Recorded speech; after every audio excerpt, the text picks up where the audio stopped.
Dan tentunya ada pertanyaan yang ingin ditanyakan juga oleh hadirin yang ada di tempat ini. Untuk itu kita akan membuka sesi Q&A. Kami berikan kesempatan untuk 3 orang penanya. Boleh angkat tangan, dari sisi kiri saya pilih 2 orang, dari sana 1 orang, baik. Mohon dibantu untuk panitia memberikan mikrofon, disebutkan nama, asal institusi dan pertanyaannya secara singkat saja Pak, silakan. Selamat siang, Assalamualaikum warahmatullahi wabarakatuh. Perkenalkan saya Muhammad Arif As'ad dari Universitas Ciputra yang ada di Jakarta. Kebetulan tahun ini kami pertama hadir di kota Jakarta dengan semangat kewirausahaan. Jadi kalau acara hari ini was to energy, kami lebih ke was to gold. Jadi mungkin hampir sama. Cuman pada kesempatan ini yang ingin saya tanyakan adalah sejauh mana mungkin pemerintah ataupun lembaga-lembaga terkait melibatkan akademisi atau universitas dalam program ini. Mungkin seperti itu. Terima kasih. Baik, terima kasih pertanyaan dari Pak Arif. Dan kita tampung terlebih dahulu pertanyaannya, silakan untuk yang kedua. Terima kasih atas kesempatan yang diberikan. Saya Yudiono, selaku chairman dari Green Product Council Indonesia, di mana organisasi kami ini non-profit organization yang sangat peduli dengan ramah lingkungan, Pak. Saya benar-benar tadi menyimak setiap pembicaraan baik dari Pak Menteri, dari Bapak-Bapak semuanya. Satu hal yang mungkin koreksi saya kalau saya salah, satu hal yang kita bahas hari ini tuh hanya di TPA-nya, di hulunya, Pak. Gak banyak membahas di hilirnya. Sementara di hilir itu justru akar permasalahan dari penimbunan sampah ini. Jadi sempat saya berpikir, kalau misalnya rumah, anggap rumah lah ya, rumah ini produksi sampahnya 1 orang 0,7 kilogram, 700 gram, di mana misalnya ada bapak, ibu, sama anak 2, itu ada 4 anggota keluarga yang menghasilkan sampah, apapun bentuk jenis sampahnya. Kemudian dalam rumah itu, dalam suatu perumahan, taruh kata ada 500 rumah. Dari 500 rumah ini, setiap harinya, kalau saya punya hitung, kalau saya nggak salah itu 1,4 ton per hari. Berbicara masalah ini produksi sampahnya ini sudah semakin besar, apalagi perumahan A, B, C semakin mengembangkan sayapnya untuk membangun rumah-rumah. Developer A membangun berapa ribu unit rumah, developer B berapa ratus.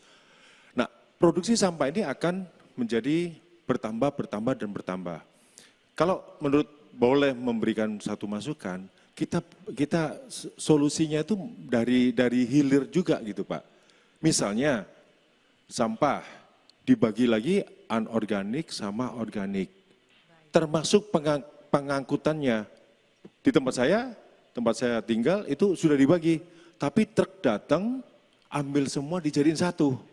Jadi warga yang membagi ini, loh ngapain saya bagi-bagi kalau truk yang datang ini jadiin satu lagi. Yang kedua, ada proses. Proses tadi sempat disampaikan dari Pak Jumhur, Pak Menteri sendiri bilang, kalau semua sudah tertata rapi dengan pemilahan dan sebagainya, TPA akan kekurangan bahan baku, Pak.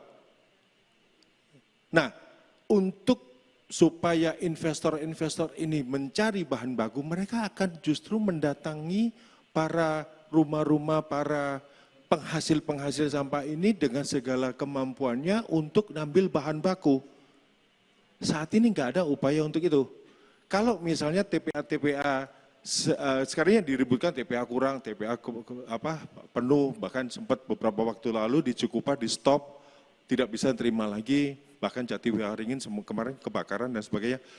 Kalau program dari pemerintah ini berjalan, saya yakin justru investor-investor yang diundang oleh Danantara itu akan berebut mencari bahan baku supaya mereka tetap sustain. Baik. Demikian masukan saya, terima kasih. Terima kasih. Nanti akan ditanggapi ya Pak, bagaimana masukan dari Pak Budiono. Terima kasih.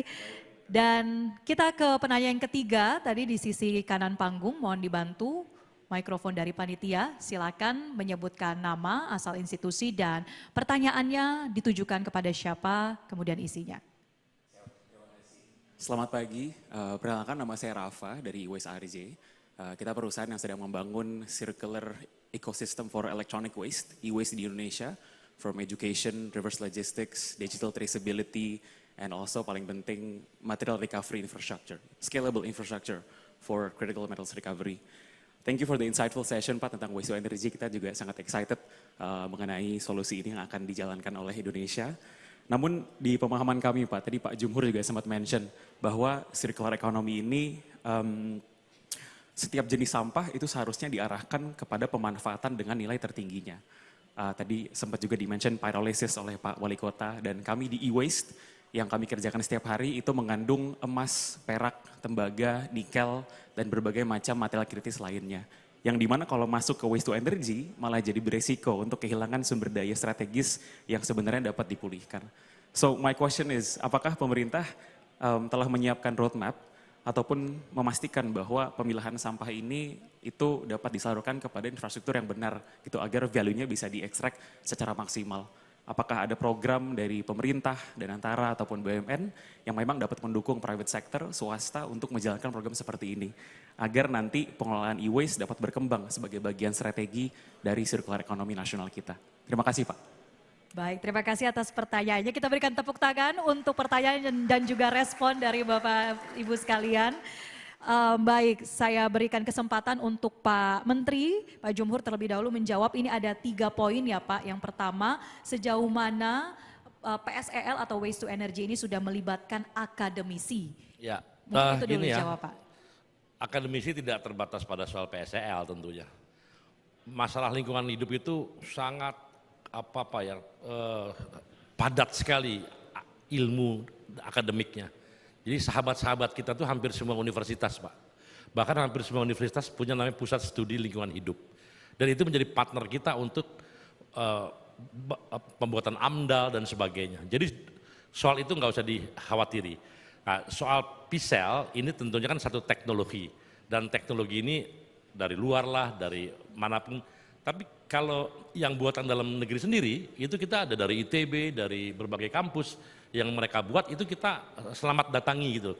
Bahkan kita memberikan masukan kalau kurang ini, kurang itu. Jadi kita no doubt Pak, nggak usah ragu tentang, karena kita scientific based policy making ya, jadi nggak mungkin kita menghindari itu. Pasti kita dekat.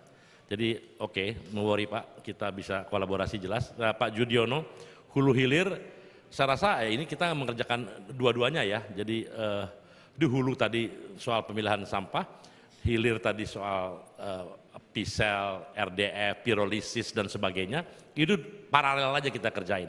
Cuman begini, kalau nanti tadi ada yang bilang menugaskan para pengusaha untuk main di pertengahan tadi, dari datang ke masyarakat atau di tengah-tengah jalan, saya rasa mungkin nggak tertarik perusahaannya, karena di perusahaan pengennya kan dia nggak mau ribet gitu, ketemu nemuin berapa RW, berapa kelurahan, dia mungkin capek. Nah itu mungkin tugas di tengah jalan itu memang ada TPS 3R, ada TPST yang tugasnya memilah di tengah jalan. Nah, pada level itu barangkali masih memungkinkan.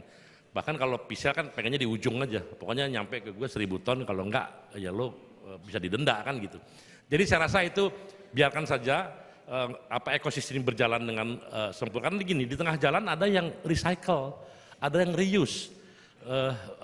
Plastik-plastik itu dipisahkan, namanya high value. Ada yang high value, yang low value itu dibuang ke TPA, itu residu ya. Tapi yang plastik bisa digunakan kembali atau di recycling itu banyak sekali. Sehingga kalau ini sempurna memang hulu hilir itu bagus sekali. Yang terakhir soal e-waste ya. Saya rasa ini udah banyak sekali masukan kepada kita. Kita lagi memang sedang mempersiapkan regulasi tentang mengolah e-waste elektronik ya, electronic waste terutama. Bahkan ada yang punya ide mengimpor dan sebagainya, karena kalau saya sederhana, dia berbahaya atau tidak, ada limbah B3-nya atau tidak. Kalau ada limbah B3-nya bisa dimitigasi seperti apa, karena memang kita udah punya tata caranya. Yang pasti adalah menciptakan lapangan kerja atau tidak. Kalau dia menciptakan lapangan kerja dan bisa menghasilkan devisa karena itu diekspor lagi, dan limbah B3-nya bisa kita mitigasi dengan baik, saya rasa itu why not. Itu sementara pikiran saya seperti itu. Dan ini sekarang kita sedang mempersiapkan regulasi tentang bagaimana mengelola. Kalau e-waste dalam negeri sih nggak ada masalah, Mas. Kalau e-waste dalam negeri itu relatif itu nggak ada problem. Bahkan sekarang e-waste import ini ada import e-waste, dan itu potensial menjadi bisnis luar biasa. Bisa puluhan ribu tenaga kerja terlibat di situ. Nah, tinggal kita mitigasi B3-nya, karena betul ada emas, ada apa semua. Dan bahkan cuma digepeng-gepengin gitu, diekspor lagi kan kayak begitu. Diambil emasnya dan sebagainya. Jadi sebetulnya nanti intinya saya pro kepada lingkungan pasti, saya pro juga kepada job, dan itu disebut dengan green job. Jadi orang siapapun mereka yang bekerja dalam rangka mengabdi kepada lingkungan, itu kita sebut green job. Jadi ya tadi yang dibilang pemulung, pemilah dan sebagainya itu adalah bagian. PLN juga kalau ikut serta sebagian ada green job juga, Pak. Kalau meninggalkan batu bara dan lain-lain. Jadi kira-kira begitu ya, hidup green job Indonesia. Siap. Baik, terima kasih Pak Menteri. Boleh kita berikan tepuk tangan.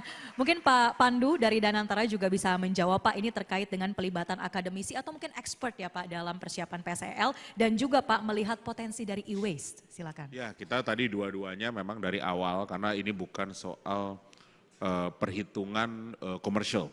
Malah kalau dari sisi pandang kami, perhitungan ekonomi dan impact kepada lingkungan hidup mungkin lebih penting.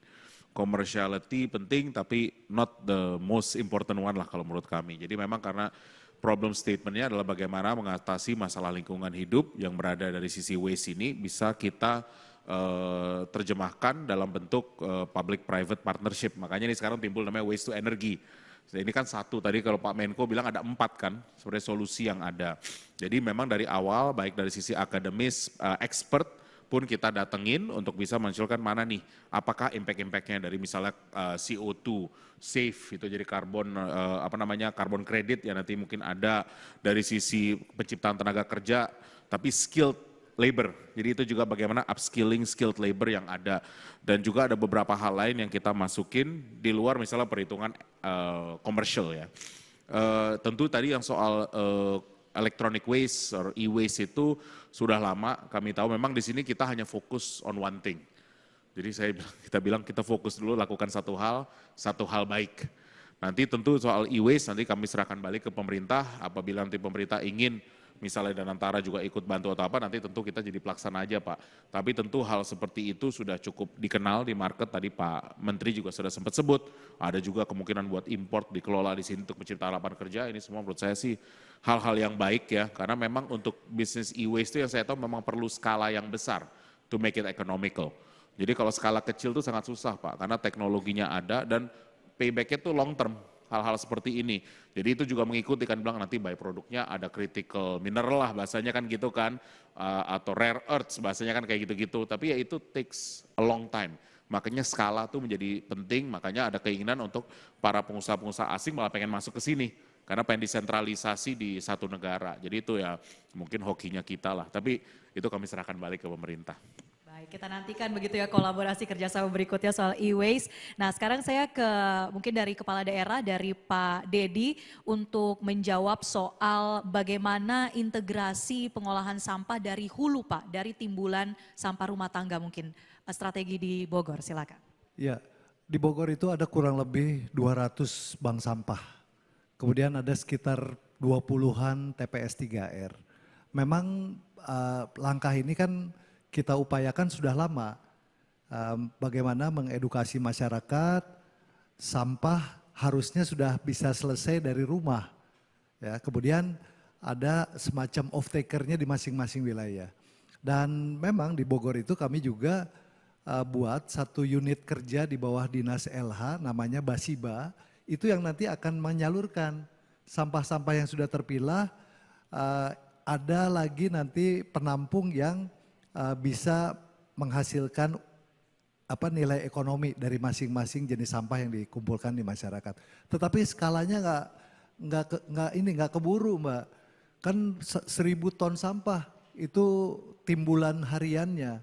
Sementara kalau kita bicara 200 bank sampah itu tidak mencukupi. Nah kemudian kebijakan pemerintah Kota Bogor juga kami membuat namanya RT bebas sampah. Nah ini pun meskipun RT di Bogor taruhlah ada 3.000 RT, tidak semuanya bisa aktif. Banyak faktornya.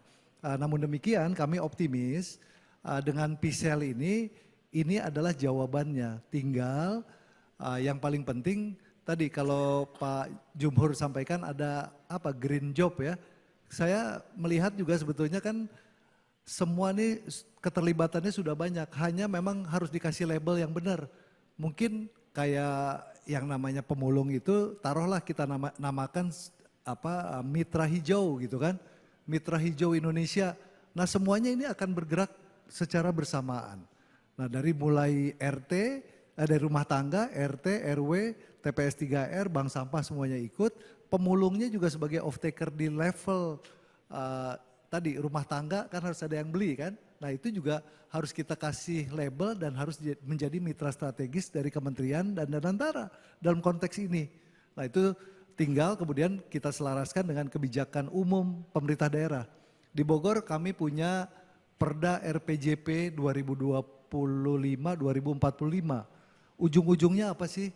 Ultimate goals-nya apa? Ultimate goals-nya menjadikan Bogor itu green city. Bukan hanya menurunkan emisi, tetapi tadi bagaimana energi baru terbarukan juga main di situ. Masuk ke transportasi, sama. Transportasi juga harus EV misalnya ya, supaya tidak membebani importasi BBM kita. Ya, tidak terlalu banyak subsidi BBM yang diberikan untuk masyarakat tertentu, tetapi kita bicaranya sekarang sudah menuju sebuah negara yang ingin emisinya rendah, kemudian juga masyarakatnya punya kesadaran yang tinggi, tetapi juga ditopang oleh kebijakan daerah, kebijakan provinsi termasuk kebijakan pusat yang tepat. Jadi ini sebuah langkah yang bagus, starting point yang luar biasa dan mudah-mudahan dengan asta citanya Pak Prabowo ini juga punya target 2029 Indonesia bersih bebas dari sampah ini bisa terwujud dengan langkah-langkah yang kita ambil hari ini. Itu. Baik, terima kasih para panelis atas jawabannya dan juga tadi hadirin yang sudah memperkaya diskusi kita pada hari ini. Sekarang kita jelajahi cara baru mendapatkan informasi. Download Metro TV Extend sekarang.